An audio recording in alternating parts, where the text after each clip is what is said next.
ಈಗ ಈ ಕ್ಷಣದ ಹೆಡ್ಲೈನ್ಸ್. ನಾಳೆ ಬೆಳಗ್ಗೆ 9 ಗಂಟೆಯಿಂದ ರಾಜ್ಯಸಭಾ ಚುನಾವಣೆ. ಶಾಸಕರಿಗೆ ಡಿಮಾಂಡ್. ಜನಾರ್ದನ ರೆಡ್ಡಿ ಬೆಂಬಿದ್ದ 3 ಪಕ್ಷಗಳು ಸರಣಿ ಸಭೆ ನಡೆಸಿ 5ನೇ ಅಭ್ಯರ್ಥಿ ಗೆಲ್ಲಿಸಲು ದೋಸ್ತಿಗಳ ತಂತ್ರ.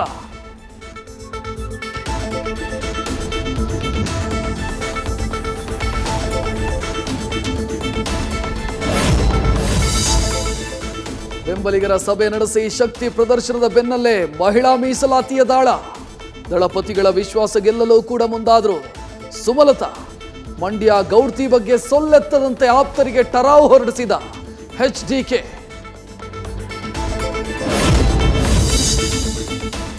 ಸಂಸತ್ ಸಮರದ ಹತ್ತಿರದಲ್ಲೇ ಮೋದಿ ಅಭಿವೃದ್ಧಿ ಜಪ. 41,000 ಕೋಟಿ ವೆಚ್ಚದ ರೈಲ್ವೆ ಯೋಜನೆಗಳಿಗೆ ಚಾಲನೆ. ರಾಜ್ಯದ 15 ರೈಲು ನಿಲ್ದಾಣಗಳಿಗೆ ಸಿಗಲಿದೆ ಸ್ಮಾರ್ಟ್ ಟಚ್.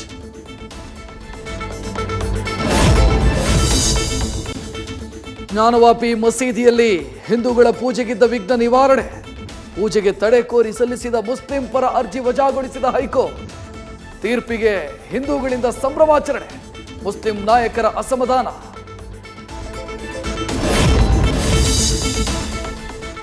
ಭಾರತದಲ್ಲಿ ಬಡತನ ದಾಖಲೆಯ ಪ್ರಮಾಣದಲ್ಲಿ ಕುಸಿತ.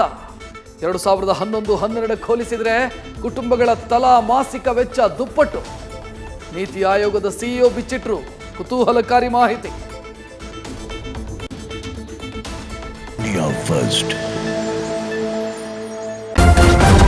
ನ್ಯೂಸ್ ಫಸ್ಟ್ ನಿರ್ಭೀತಿಯಿಂದ ನಿಮ್ಮ ಪರವಾಗಿ.